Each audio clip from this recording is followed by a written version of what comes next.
Welcome to See You on the Other Side, where the world of the mysterious collides with the world of entertainment.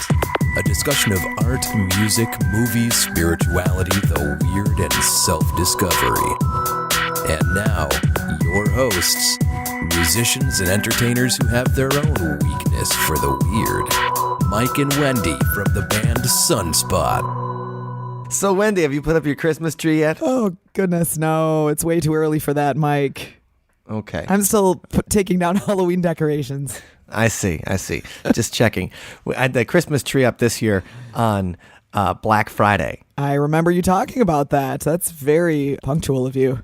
Yeah, that was the first time ever that I've had a Christmas tree up that early. Nice work. Congratulations. Yes. So there you go. The Christmas tree's up early and everybody's getting in a Christmassy mood. However, I do not have a fireplace or a chimney. Uh-oh.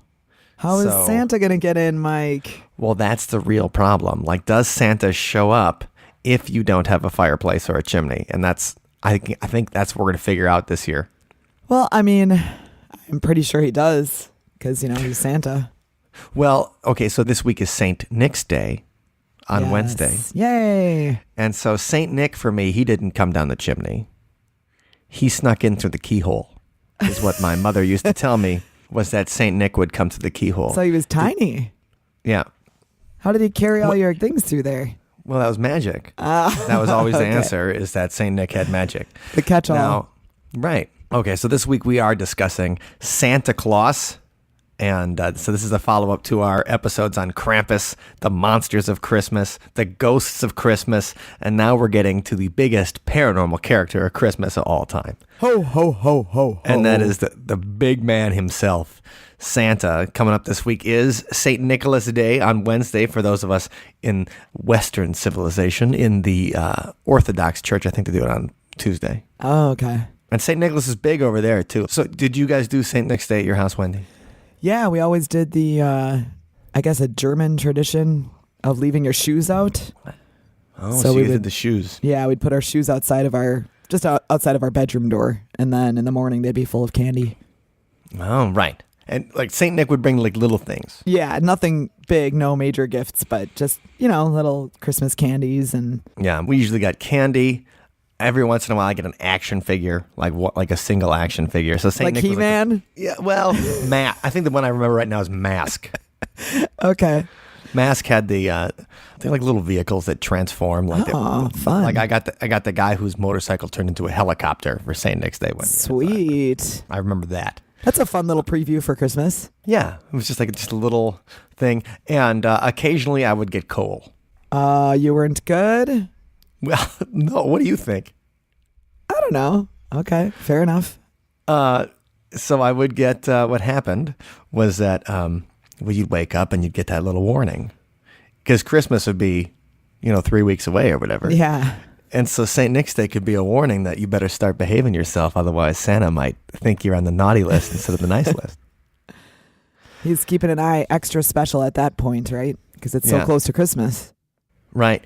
Well, St. Nick's Day, too, the candies we'd get would have more traditional pictures of St. Nicholas on them. So less pictures of Santa Claus and more pictures of, like, the bishop. I see. The guy with the bishop's nook. Right. What did they call him? The rook, or whatever those things would carry. The actual human being. Or whatever representation of the character. Right. So, we did St. Nick's Day. Didn't do Krampus, unfortunately. Yeah, Krampus was not a thing. I mean, not a thing that we heard about as kids. No. At least it wasn't in our tradition. Yeah. I think that because how adults kind of started getting into trick-or-treating and Halloween and dressing up, I think Krampus is now giving adults another reason to like drink near Christmas. Oh. Or get festive, have fun. It's like there's always something different. A few years ago, do you remember the resurgence of ugly Christmas sweaters?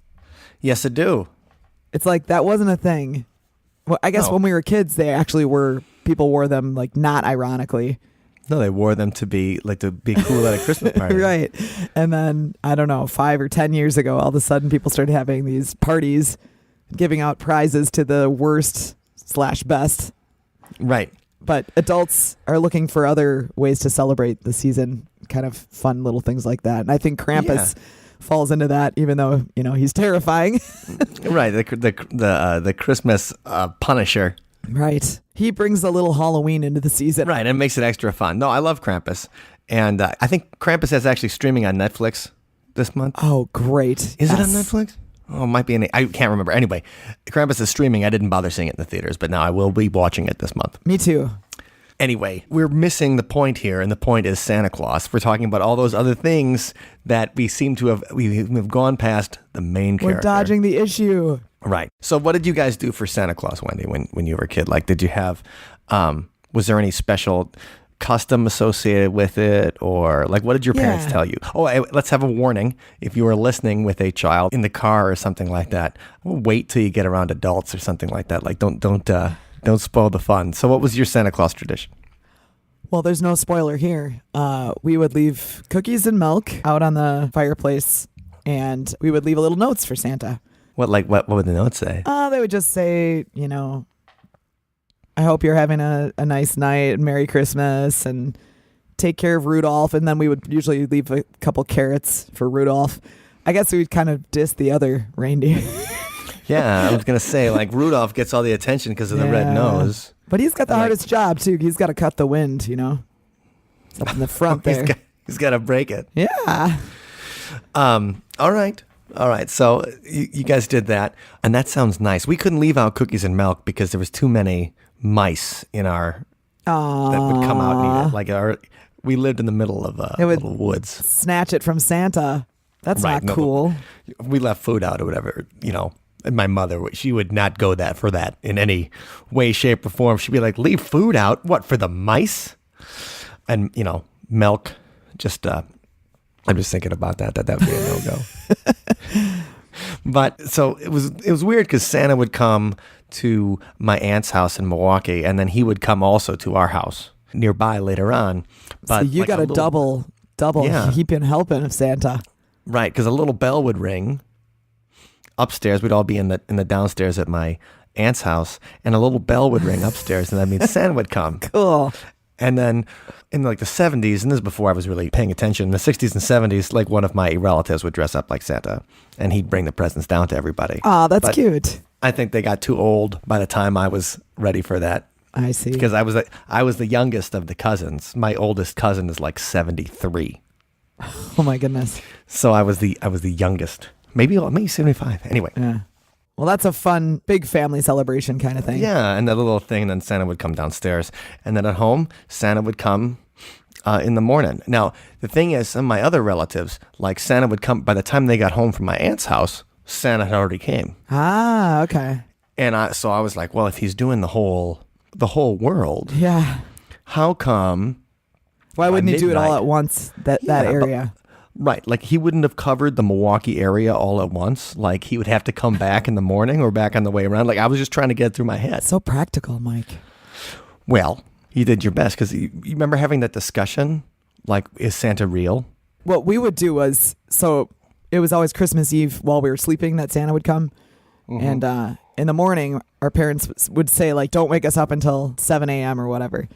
And of course, we'd wake up at like 5 a.m. and then we'd try to like entertain ourselves until that we weren't allowed to go out to the family room where the tree was. We had to go, wake up mom and dad. And then dad would always go check and make sure Santa came. Ah, I see. So he would go out there and kind of do like an exploratory pre-check so that in case Santa didn't come, then he could break it to us gently, I guess. I don't know. But luckily, there were no instances of that. Right, or in case Santa brought you coal. Right. Like he did if you were naughty. No, but the thing is, though, did you ever, like I remember having that discussion with, not my friends, but my cousins, like the Santa is real discussion. We're like, well, what do you guys think? And I'm like, well, I'm not sure. But he always shows up. So I'm like, why question it? So that's pretty cool. And then my cousin is like, well, I found my gifts. Now, did you ever find your gifts? No. Yeah, never did I find the like gifts hidden somewhere or something. Yeah, like other people would. I'm like, how? Oh, why would you do that? Their Santa was so bad at hiding gifts. And when Santa came to my house, he was awesome at hiding gifts.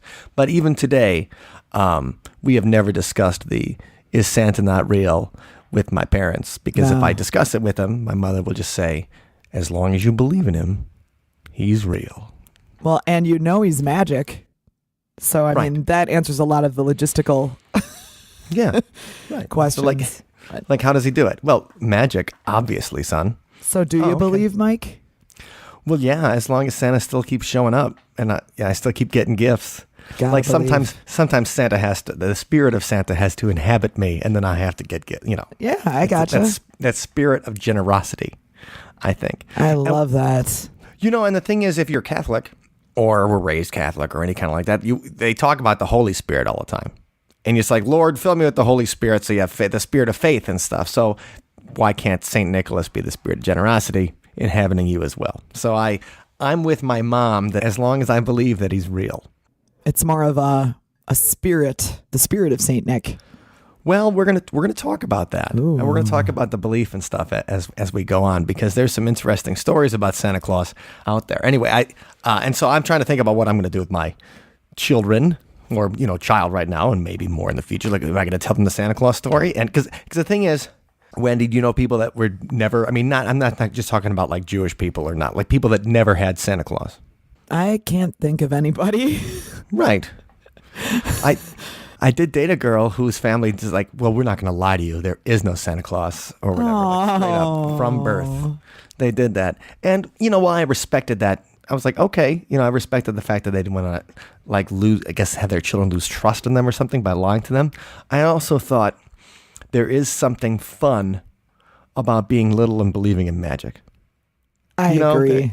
Definitely. There is something fun about that. Now, that always makes me think about Obi-Wan Kenobi in Star Wars. Okay, and this is a spoiler for Return of the Jedi if you haven't seen it. And if you haven't seen Return of the Jedi, well, watch them all before the new one comes out in a couple weeks. All right, Return of the Jedi.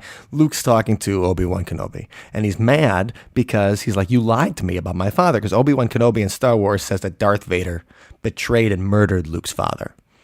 And then in Empire Strikes Back, he finds out that he's real. I mean, not that he's real. He finds out that Darth Vader is his father. So I'm mixing up Santa Claus and Darth Vader. Well, they're kind of basically the same guy. No, I'm kidding. Well, we'll get to Santa Claus as a satanic entity coming up too. That's something that's out there. So, okay. He said, well, what I told you was true from a certain point of view. Because when Anakin Skywalker became Darth Vader, it was kind of like this new person had killed the old person. And so I always think of it like that a little bit, the Santa Claus story, that it's true as long as you believe. It's true as long as you feel that spirit of generosity in your heart. Oh, this is like an after-school special all of a sudden. Yeah, it is. It is. And so that's what I think about Santa Claus. And that's how I'm going to approach it. The Obi-Wan Kenobi school of Santa Claus, I think, is the way I'm going to approach it. Okay. So all right. From one bearded gray man to to another. There you go. Is how I think of it. Now, so for those of you who, I mean, I'm sure you guys have heard the real history of St. Nicholas and Santa Claus your entire life, but we're going to cover it a little bit right here and just talk about it some. Yeah, and I'm not that familiar with it, so I'm appreciating this little refresher course. Well, just to break it to you real quick, in 4th century Turkey, it was called, Asia Minor at the time. There was a town called Myra, and there was a bishop by the name of Nicholas. Now, when he was born into having a lot of money. His parents were wealthy. They had like a fishing, I don't know, like I would say a fortune. I don't even know what a fortune would be in the 4th century. Like we think of fortune now like Bill Gates. Like what would a fortune be in the 5th century? Well, they had shoes. Yeah, different scale there. Right. No, and I know. So, but his parents were Christian. Okay. Which at the time was still not the official religion of the Roman Empire. So remember that during the first few centuries after Jesus, Christians were still being like burnt at the stake. Yeah. Or they were used in the Colosseum as lights. Wow. So they'd cover Christians in pitch, an oilish type substance. So you put on lanterns, and then they'd set them on fire. That's horrid.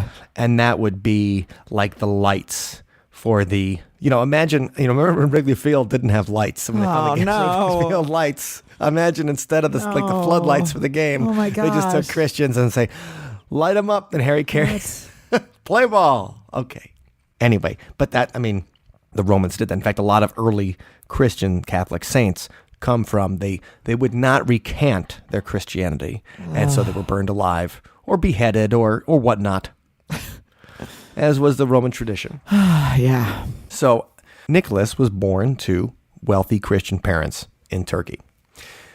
Now, his parents died of like some kind of plague or something like that in an early age, and he was raised by his uncle, who was a bishop. So his uncle was a religious guy. So St. Nicholas was religious from an early age, wealthy. His uncle tonsured him at an early age. So what's a tonsure? If you ever see a monk that has like bald in the middle. Oh, okay. So they shave the hair, so it's just this ring of hair. So they want themselves to look older. Yeah, but it's not just male pattern baldness. They keep the, Okay. they keep the bangs. I see. Oh, yeah. Okay. And, I mean, people would do it, not just monks and people would do it in the Middle Ages as like a sign of devotion. So your sign of religiosity was that you would get the tonsure. And eventually it became pretty much just monks do it. But so it says like, on the history of St. Nicholas that he was tonsured from an early age. But the thing is, he was rich, and because he was religious and because he was a true believer, he liked to give away his fortune. He was known for his generosity.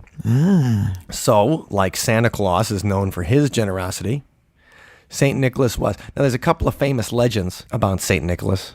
The big one is that there were like 3 daughters, like from a very poor family, who, well, they were going to starve, so they decided to become prostitutes. Okay. St. Nicholas came by, and he paid their dowry. So he gave them enough money where they could find men to marry by paying their dowry. Aw, that was nice. So, he saved them from that life. From a life of prostitution. That's what kind of guy St. Nicholas is. A real white knight. Very kind. Yeah. So he does that. And then there's another story about St. Nicholas where there's a local butcher who murders 3 boys. Ew. And so he murders 3 boys, and he's going to, he's going to put them into meat pies and then sell them. So I guess, that's really gross. Yeah. Sounds like a Grimm's fairy tale. Right. Well, St. Nicholas comes by. He finds out about it. And then he goes, he prays over the meat pies or whatever, or the butchered boys, and he brings them back to life. So that's another legend of St. Nicholas that he prayed, and God loved him so much. God loved St. Nicholas so much that he brought these kids it's incredible. back to life. But there's some other stories about him too. This one's a little more paranormal and less of the like random fantasy, because like the idea that St. Nicholas is bringing kids back to life is like a random fantasy. Yeah, that's weird. But this was something I did when I was doing some more research about it, and I thought this was interesting. So the first emperor of Rome who turned Rome into Christianity was Constantine. Okay, Constantine had this vision of a cross in like a dream, and so he was worried about a battle coming up. But he saw that when he saw the cross in the sky, he saw his forces be victorious. Okay, so what happens is he converts to Christianity. They win the battle, and he's like, "All right, we're turning Rome Christian," and that's it. That's when they stopped setting people on fire. Huh. Right? They didn't feed them the lions anymore in the Colosseum.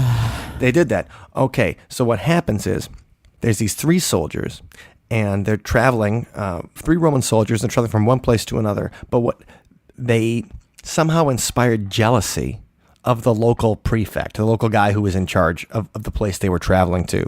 And so they made him jealous for some reason, and he locks him up, and he's going to execute him. Uh-oh. He trumps up some charges of corruption or whatever, that these soldiers, are corrupt at taking bribes or... Okay. What happens is they pray to St. Nicholas, and St. Nicholas appears not only to the prefect, the guy in charge, he appears to Emperor Constantine in a dream and says, you have to let these guys go. Oh, wow. So they both have this dream about St. Nicholas. And then next day, when they're up under charges and they're about to be on trial, what happens is they tell the emperor that they prayed to St. Nicholas for help, that he would help them out. And the emperor's like, oh my God, St. Nicholas appeared to me in a dream. That's it. You guys are free to go. So the idea that St. Nicholas telepathically influences the legal system is another example of his great generosity. Wow. It's impressive. Okay. So there's different accounts of, all we know is that St. Nicholas, the certain day that he died, he was still in Turkey, and his bones were there for a long time.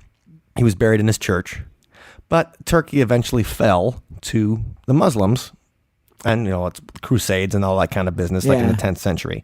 So what happens is there's two, Italian cities that vie for his remains.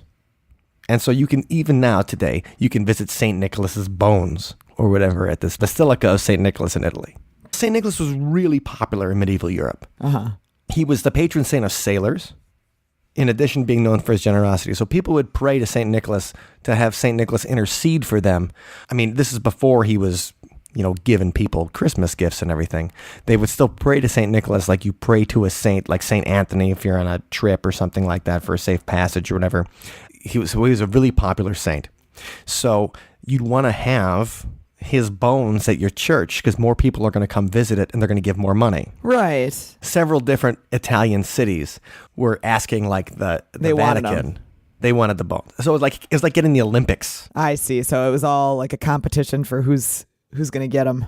Right. So the city of Bari in Italy eventually gets his bones. And that's, they make the Basilica of St. Nicholas there. So I thought that was fun. Yeah. It was like, he's so popular, even they want his bones at the party. Right. But also the idea of 1,000 years ago, different cities are taught, that just like they have the Olympic Committee now or something like that, or even in Wisconsin where they're trying to get like a factory located. People are sitting there like, we'll give you a tax break if you put your factory here, that whole kind of thing. Like this existed 1,000 years ago for just a different kind of tourist destination. Yeah. I mean, I guess if it's such a sacred, hallowed relic, everybody wants it. Make their, parish that much cooler, right? Yeah, well, people love Saint Bones. I mean, I think we talked about it in an episode 2 years ago. Yeah. I think we talked about I went to visit a saint as she was traveling through Madison. Yeah, that was cool. So people love to go to Saint, and they have little instructions on how to pray to the saint and things to do. Like it's a whole, and you leave a monetary offering for it. So it's a whole kind of industry based on visiting dead people. Oh, spooky. Yeah, real nice. But so Saint Nicholas becomes this popular character, and people pray to him all the time. And then they start having these ideas that, St. Nicholas is going to like drop a little money in your shoe or drop a little candy in your shoe and stuff like that at night when you leave your shoe out. And this becomes popular in the Middle Ages too, saying, okay, like a little thing, like just talking good children get little St. Nicholas gifts. But then what happens is that the Protestants show up and they don't like the saints, number one.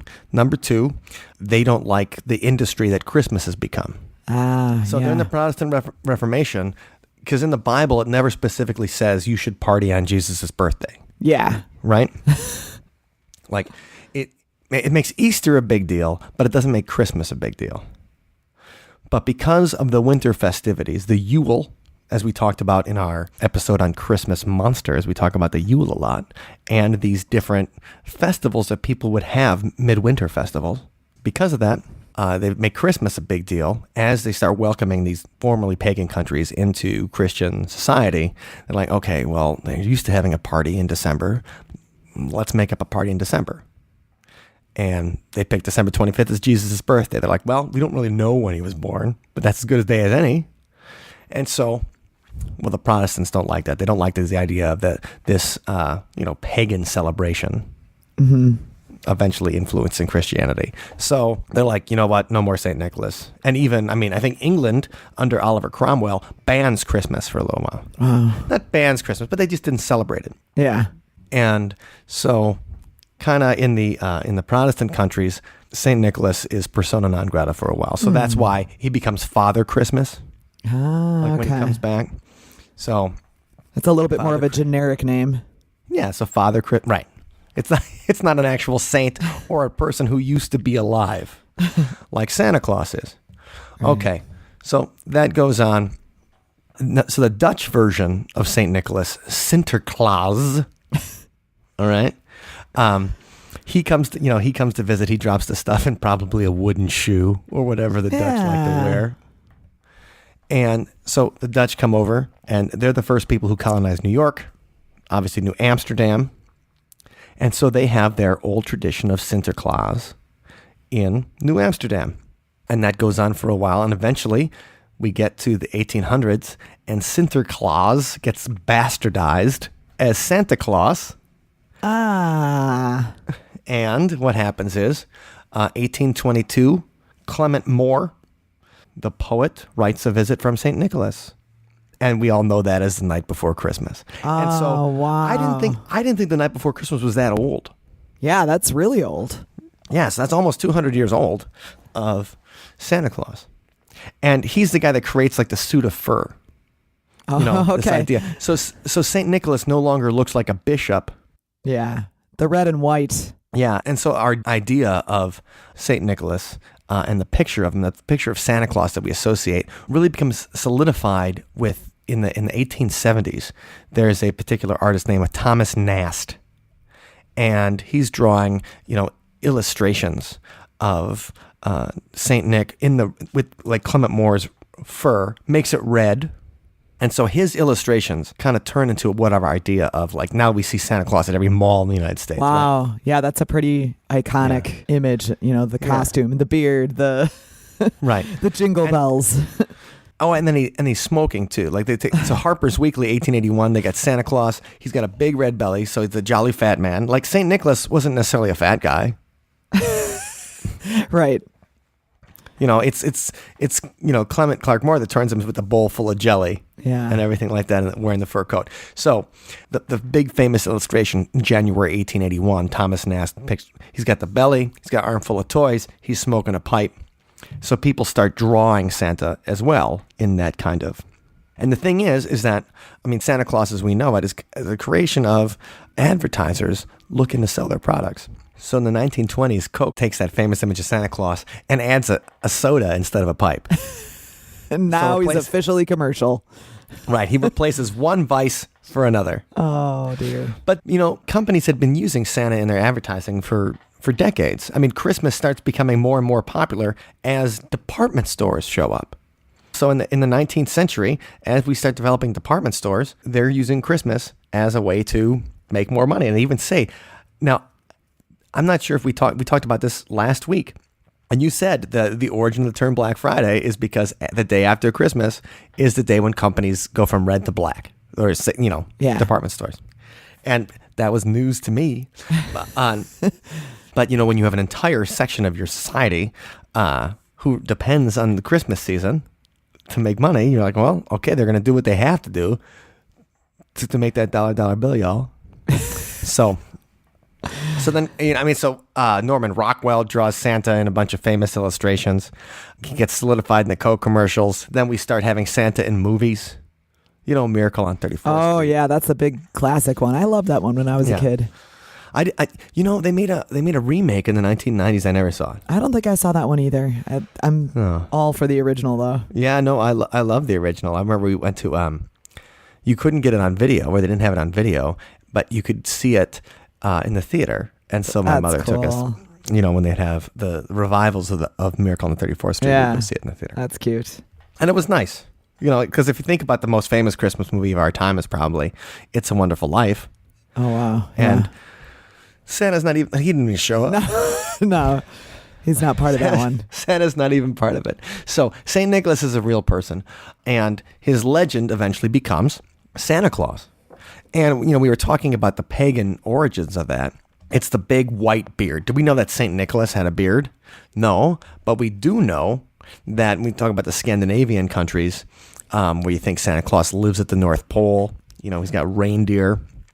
Well, there is a certain Scandinavian deity who's got a big white beard, who has an 8-legged horse that flies him through the sky and drops presents off for people. That's cool. Yeah, and that's Odin. It's got a cryptid. Right, yeah. Odin had an 8-legged horse named Sleipnir. And so during the winter solstice, the Yule, Odin led a hunting party through the sky with his 8-legged horse, flying him across the sky. And so Odin had the big white beard, obviously had to dress warm because, in Scandinavia, things get cold. Yeah. And so in Finland, the idea is that he lives in Lapland. And now we have this idea that he lives in the North Pole. And so that, there are a bunch of pagan influences behind Santa Claus. what I like about this one is this is one I hadn't heard before. Is like the Christmas witch La Befana. Yes, I love that one too because her portrayal, as opposed to our jolly fat man, it's an old hag holding a broom. It's not exactly what I think of when I think of the holidays, but I mean, other than Halloween, but pretty cool. She's covered in soot because she comes to the chimney. Right. So this is back in the 13th century, and the idea is there's a story about how the three wise men are looking for baby Jesus, and they find a woman, and they like, hey, can you help lead us to Jesus? And she's like, no thanks, weird, three wise men coming all the way from the east, no way. But then she has a change of heart, and she goes after the wise men and says, okay, here's a bag of gifts, take this to the baby. And now on Christmas, she goes from house to house looking for baby Jesus, is the story. Aww. And she leaves little gifts. So she comes in the chimney, looks for Jesus, doesn't find him, drops a gift off and takes off. But she's old, nasty, because she has soot all over her from coming to the chimney. So that, like La Befana. So the idea, so Santa coming through the chimney, his magic coming through the chimney comes from this story about the Italian witch. That's cool. But go ahead. Oh, I was going to say, I like the part of the tradition that says that if anybody actually sees her, they'll receive a thump from her broomstick because she doesn't want to be seen. So she'll beat you if you catch her. And okay, but they should have said that. That should be included in the Santa Claus myth. Well, I feel like I remember something to the effect of, you don't want to stay up and watch for Santa Claus because if you do, he won't come. Something like that. Not he will beat you. But, it says this aspect of the tradition was designed to keep children in their beds. The part about her beating you if she catches you. Or you catch her. Because you get so excited about Santa coming. That, like you were saying, like you had to wake up your parents. And see, my parents always slept in on Christmas. Oh, man. That's so cruel. So I could wake up whenever. Like Santa came sometime between, we'd get home from my aunt's house usually at 1 o'clock in the morning. Sometimes we go to midnight mass. So sometimes you get home at 2. So, because my mother said when they were kids, what they would do is, because they all lived near each other, is that they would eat. Everybody would go to mass at midnight, and then everybody would stay up until like 6 or 7 o'clock in the morning. Wow. And, they play cards and drink. So when's Santa supposed to sneak in? Right. So that's why Santa rang the bell, came downstairs and gave the presents. I like that. And then everybody goes to church and then stays up all night. That's fun. But like once everybody moved away from each other, we had to drive. So you get home at like 1 or 2 o'clock in the morning. And then sometimes between 2, and then I'd usually wake up around 6 or 6:30. So your schedule hasn't changed much? No, since you were a it really kid. hasn't changed much. So anyway, that's when Santa would come. But now we were just talking about, the pagan inspirations of Santa Claus. Well, there's also a lot of people in today's society that think Santa Claus as a representative of the commercialization of Christmas is actually the devil. What? Right. So Santa is a creation of the devil. Number one, because he's taking attention away from the real reason for the season. The reason for the season, that's JC. But I love this. So I'm looking at this pamphlet that they've created, Santa Claus, the Great Imposter. Ooh. And they're like, who really is this man we affectionately call Santa Claus? What do we really know about Santa? Is Santa just a jolly, harmless, friendly fellow? Or is there something or someone else hiding behind jolly old Saint Nick? And it goes into like the history of how the Bible talks about Satan. And Satan's job is to deceive the world. And how Halloween makes it okay for people to dress like demons and bad things. So Halloween is Satan saying like it's okay to imitate me. And Christmas is Satan saying, don't worry about Jesus. And Santa is the representative of that. Wow. So, yeah. There's I'll have to link to this in the show notes because there's a whole thing about how actually like Santa's beard is like the devil's beard. The suit of red, well, the devil wears red. Right. Like it's this whole thing. Like, who's okay with, coming into the chimney because they love fire? I think we know. The devil. Yeah. Who lives at the North Pole? Nobody lives at the North Pole. Like, the idea is it's perfect for, Satan Claus to be up there. It's an anagram. Right. Anyway, so, people take that a little far. But the thing is that this character is so huge in our mind, so huge in society. Like, so we're talking about this. Could you ever think that this 4th century Catholic bishop, this Christian bishop, would ever end up being, I don't know, like debated, like a legend for like every child? Like there's like 300 million people in the United States, and I mean, I'm not saying. I mean, everybody knows who Santa Claus is. Not everybody believes in Santa Claus, of course, and there's we have a diverse of religions and beliefs and legends and stuff like that. But everybody knows who Santa Claus is. Right. But that's the thing. Everybody knows who Santa Claus is. Is it really weird that some people have reported actually seeing him? Oh boy, are we getting into tulpas here? Well, yeah, we're slowly getting into tulpas. Cool. So About.com is now, I think, ThoughtCompany.com or ThoughtCo.com. But About.com, a guy named Stephen Wagner, he's been collecting stories from people who have actually seen Santa Claus. Awesome. Right. It's funny because there's an article in the Boston Globe about 2012, and they interview Stephen Wagner, and they talk to him about the real sightings of Santa Claus. And they also interview Lloyd Auerbach, who we had in the show. And Lloyd says, like, that's just ridiculous. Lloyd, a guy who read a book on ghosts, who I love Lloyd Auerbach, but he's like, that's ridiculous. The only thing I can think of is that it's either got to be a ghost or an alien disguised as Santa Claus. Well, that's an interesting choice for a disguise. It's not exactly subtle. But I love it. He's like, it could be a ghost or alien disguised as Santa Claus, and that's what people are seeing. As if that explanation is more, but it's just that thing. It's like, we have these acceptable beliefs in our head, and ghosts and aliens does not seem out of the realm, especially on our podcast and things we talk about. But the idea, like, well, Santa Claus is a story for children to keep them behaving or whatever. Or is it? Like I said, I still believe. So here's just a sampling of some of the stories. White Santa, 1969. I had an experience when I was 3 years old and still young enough to wear footed pajamas. The year was 1969 Christmas Eve. I wanted to see what Santa had brought me, so I quietly walked down the hallway and looked around the corner to our living room. I saw my parents and someone I didn't know hanging around our Christmas tree. The stranger was an old guy with a white beard and hair with a red suit. I quickly went back to my room as fast as I could with footy pajamas and slid into bed. I told my mom what happened many years later, and she insisted that I was dreaming or it was my dad. That wasn't possible because my dad was sitting in a chair behind the stranger, and my mom was standing right next to my dad. I'm African American, and during that time, the tenants in our building were all African American. So Santa stood out. Huh. So you saw the white guy with the white beard and stuff. Yeah. And the white guys around. Sure. I love that story. But there's a ton of them. This one guy writes on the paranormal board on Reddit, and I read the paranormal board on Reddit pretty regularly. And so this is an Australian, and he writes a story, and it is, I saw Santa. He's like, so this is going to sound like BS or an imaginary story, but this happened to me 17 or 18 years ago, and I still remember it very clearly. It was early Christmas morning, 1996 or 1997. I was 6 or 7 years old. I always had trouble sleeping the night before Christmas, as I couldn't wait until the morning to open my presents, and because here in Australia, Christmas is during the summer, so the nights are always quite hot. Anyway, I got out of bed to peek at the presents under the Christmas tree. My room exited into a hallway, and at the end of the hallway was the kitchen and the dining room area. As I crept out, something in the kitchen doorway caught my attention.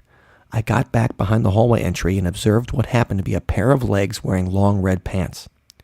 The legs were bolt upright, but the rest of the figure was apparently bent at the hips into the kitchen doorway, so I couldn't see the body. At this age, I still believed in Santa, so I went and woke my older sister, who begrudgingly came to have a look. We both peeked around the hallway and saw the same thing.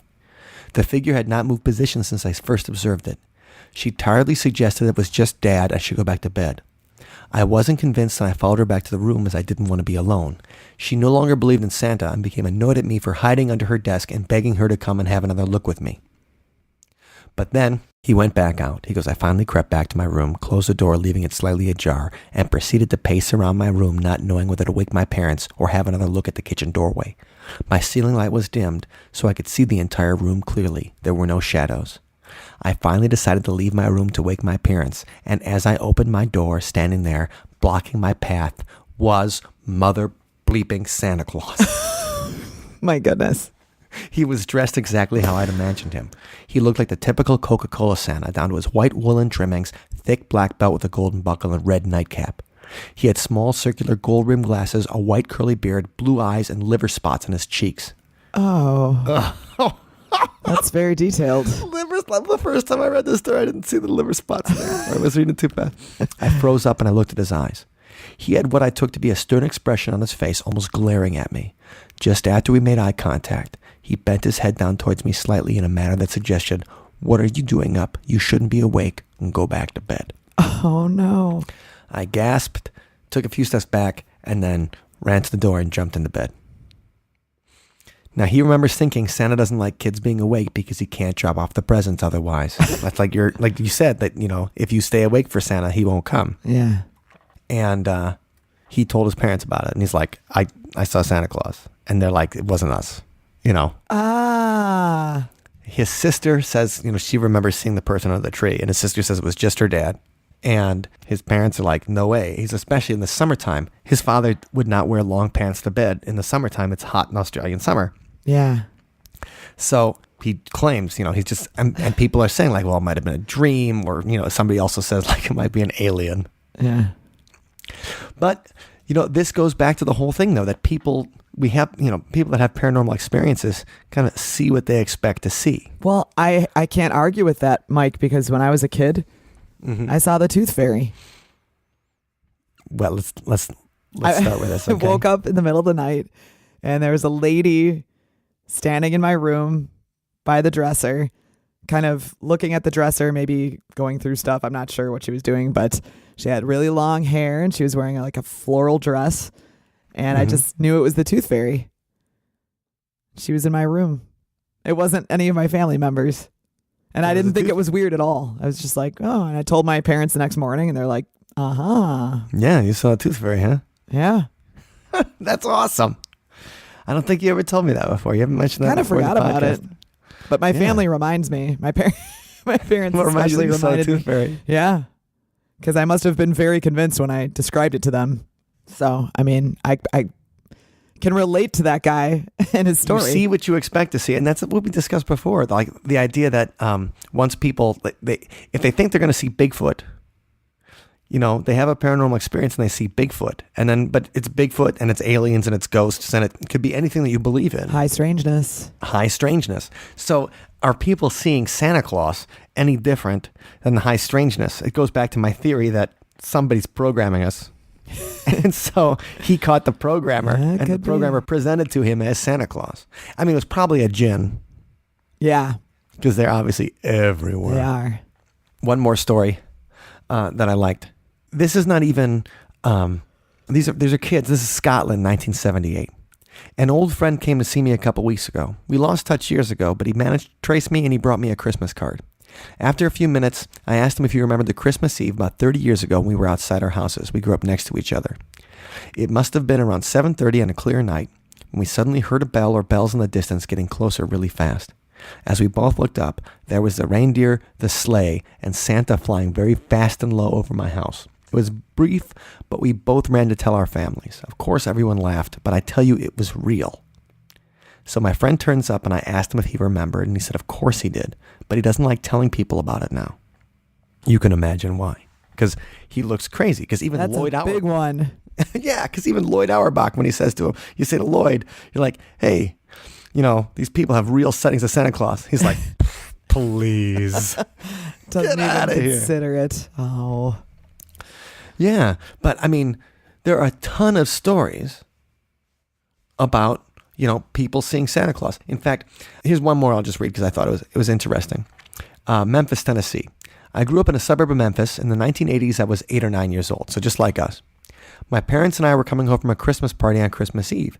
We pulled up in the driveway. We saw Santa Claus in a sleigh hovering above our house. All we could hear were sleigh bells.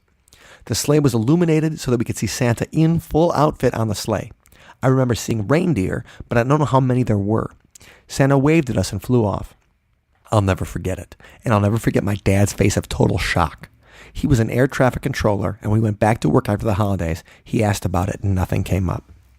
In another bizarre twist, on Black Friday in 2009, I was waiting in line at a local Target and broke out in a conversation with another lady. We were talking about Christmas shopping, and all of a sudden, out of nowhere, she mentioned that her brother had seen Santa Claus in his sleigh 2 years before. No way. I stood with my mouth wide open because I couldn't believe it. Every Christmas Eve, I still look outside and try to get a glimpse. I mean, there's a whole bunch of stories from people saying that they actually saw Santa Claus. The sleigh and everything. That's like big impressive. Loch Ness monster, everything. Santa Claus is a cryptid. I mean, I don't know if he's a cryptid, but he's a real ghost story. So, I mean, that's the idea, that the legend becomes real. And we've talked about memes before.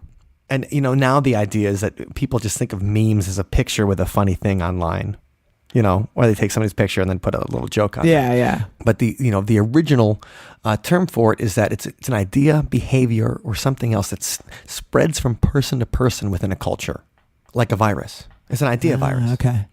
Meme was coined by Richard Dawkins, the famous evolutionist atheist guy. So this is Richard Dawkins shows up every once in a while on the podcast to say bah humbug. Yeah.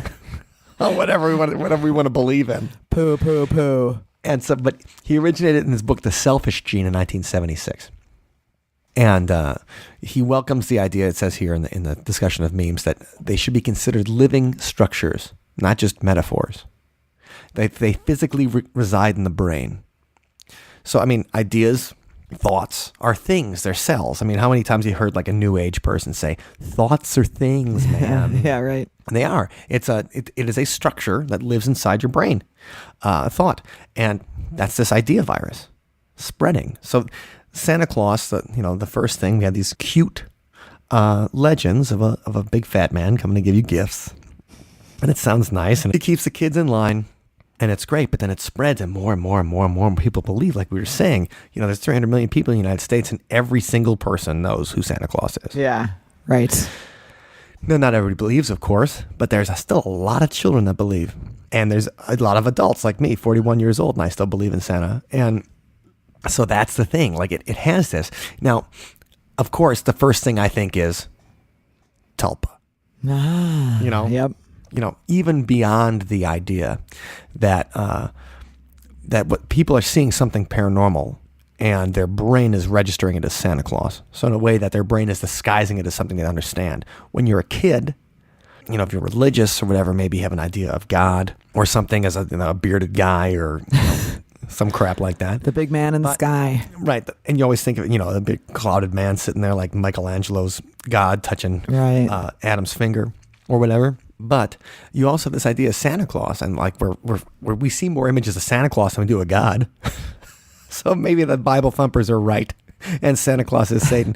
But we see more images of that. And he's the first paranormal character that seems very real to us. I mean, he shows up every Christmas with gifts. Yeah. Santa does seem real because Santa brings you stuff. Physical things. Right, physical, like Santa brings you G.I. Joes. Santa brings you Dreamhouse Barbie. So, that's not weird for people to actually believe in Santa.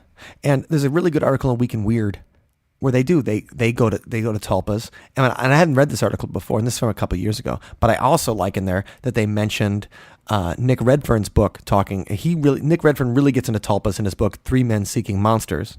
Okay. And that was the book I was reading when I had my own Tulpa experience. Oh, awesome. So, and we've discussed that Tulpa experience 1,000 times, but, and you can listen to it in the previous episode and discover the own weirdness I saw. I think overseas, right? In Scotland? Yes.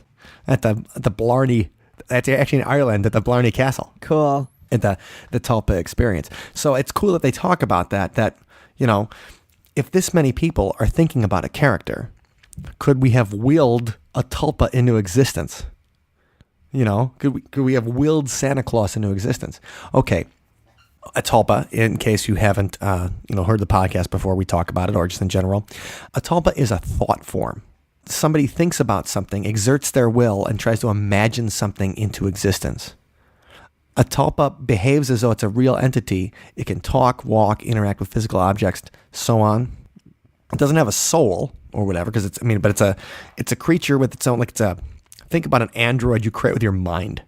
Whoa, I think that's cool. Would be the idea of the tulpa. Now, our Western idea of the tulpa comes from this woman named Alexandra David Neal, who was like a Belgian-French spiritualist that was writing about her experiences in early 20th century Tibet. And she said that the tulpas were magic formations generated by a powerful concentration of thought, and that somebody who's a really good monk can create a tulpa to do his work for. Awesome.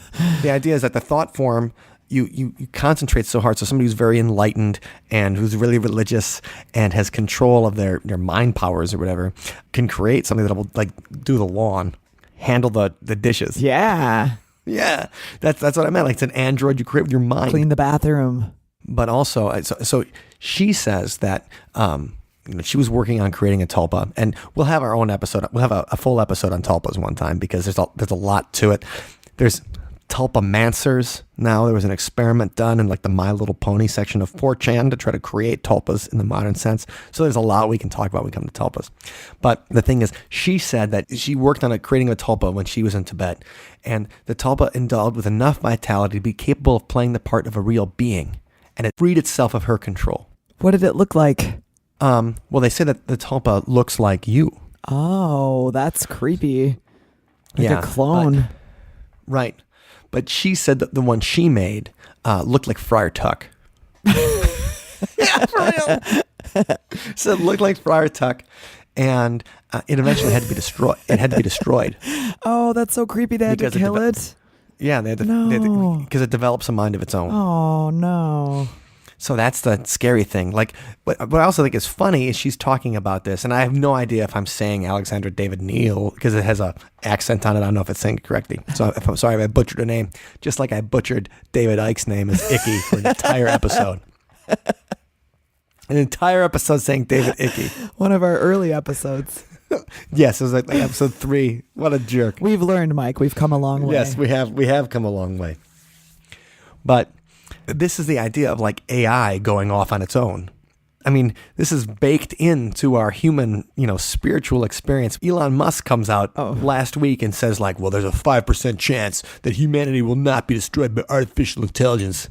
Like, so these guys are making predictions about artificial intelligence all the time. And it's the same kind of thing. Yeah. When, Buddhist monks are talking about tulpas getting a life of their own and, but they have no souls and they have to be destroyed. Right. Well, there was an episode of the X-Files last year, or when they had the X-Files reboot, that was all about tulpas. That's cool. So, and actually the tulpa was played by the lead singer of Rancid. No way. That's awesome. Tim Armstrong from Rancid played the trash man. Cool. Who was the tulpa in the X-Files. There'll be new X-Files in 2 months, and I can't wait. Yay. Or maybe less than a month now, January 18th, I think. I've got some catching up to do. Yeah, so there's only 6 episodes of the reboot, so if you've watched that, you'll be in. Cool. It's funny enough is that in the Tulpas episode that they had last year, Mulder says that actually that the Western idea of a tulpa was bastardized from the original, and that's not really a Buddhist. And it's weird that he says that because in a previous episode of the X-Files, he actually says the tulpa as the Tibetan thought form. So I'm just trying to say the X-Files writers should read their own stuff. Consistency. Before saying, Mulder going off on his own. Anyway, the thing is, Santa Claus might be real. Like, I'm not kidding. Like, maybe it's not the Santa that comes maybe it's not him that's leaving the presents under the tree. It's just the spirit of Santa Claus. But people have seen him. All right. Well, I will be keeping my eyes out for Santa now that I know. Hey, actually, that just reminded me. He's just as real as the Tooth Fairy. Growing up, there was a man who lived in our city that drove around in a red convertible with the license plate Santa, and he had the big white beard and everything. So we always assumed that was Santa on his, off season. That he rode the red convertible. And maybe it was. I don't know. No, that's fantastic. Well, my cousins also had they were one of the first people with a video camera. And so, one year, my uncle's like, check this out. He's like, and so he said he set up the video camera overnight to capture Santa. And they got the tree right by the chimney or whatever. And he doesn't come to the chimney. He disappears. He snaps his fingers and appears. That's and cool. Disappears. That's awesome. And you can tell they did it, because you leave the tripod stationary and they just hit the stop button and then, whatever. But it was great. They used in-camera special effects That's cute. to create the illusion of Santa for my cousins. That's and they're sweet. like, but these were the cousins who eventually were like, what do you think about Santa? Like, you think he's real? And I'm like, you have the videotape. Like, you have the proof that Santa is real. Like, you guys had the videotape. Yeah. Well, anyway, we still believe in Santa Claus here in Sunspot. In fact, 2012, oh my God, it was not 2012, 2005. Whoa.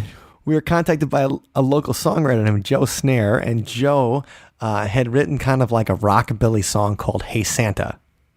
Yes. And he was putting together a compilation of Christmas songs to benefit the Salvation Army, and the Dane County Salvation Army. And he asked us to do a rocked up version of Hey Santa. So, and that was fun.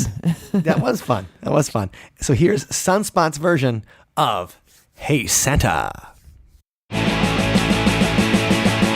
Santa, you'll be coming soon. Hey Santa, my hair and change my tune. Hey Santa, I'm a brand new man this year. Hey Santa, I've been counting days. Hey Santa, up all my nasty ways. Hey Santa, I got your message loud and clear. That number call you gave me last year really made your voice. I'm so down now too. Look how I clean up this joint. You got Christmas right there in your hands. Hey Santa, hey Santa, Santa, won't you give me one more chance? Hey Santa, I've been clean straight. Hey Santa, no need to hesitate. Hey Santa, put me on the winning stands. I couldn't help but notice how my tree was kind of bare. Last time Santa came to town, he didn't leave a present there. You got Christmas right there in your hands. Hey Santa, hey Santa, Santa, won't you give me one more chance?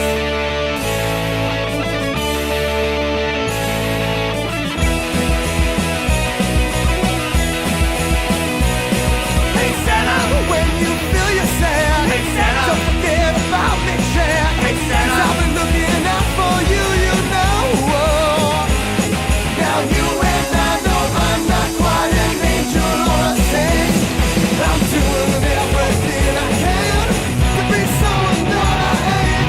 You got Christmas right there in your hands. Hey Santa, hey Santa, Santa, won't you give me, Mr. Santa, won't you give me, Santa, won't you give me one more chance?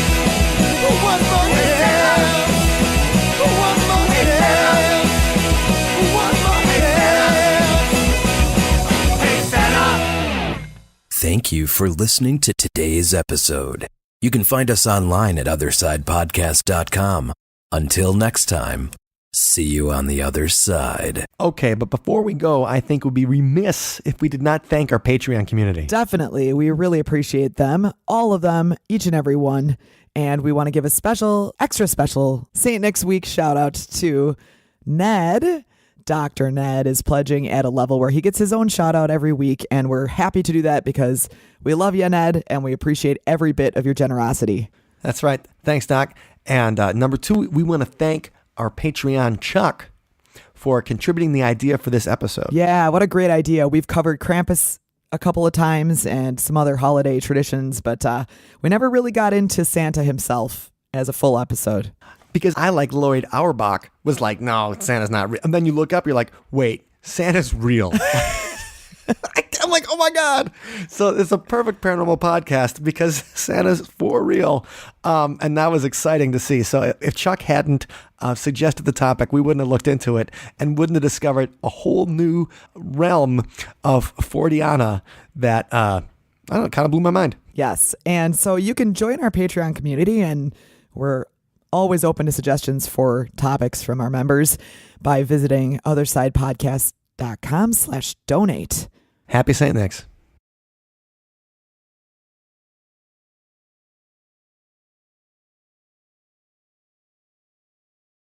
Santa brings you G.I. Joes. Santa brings you Dreamhouse Barbie. I still believe.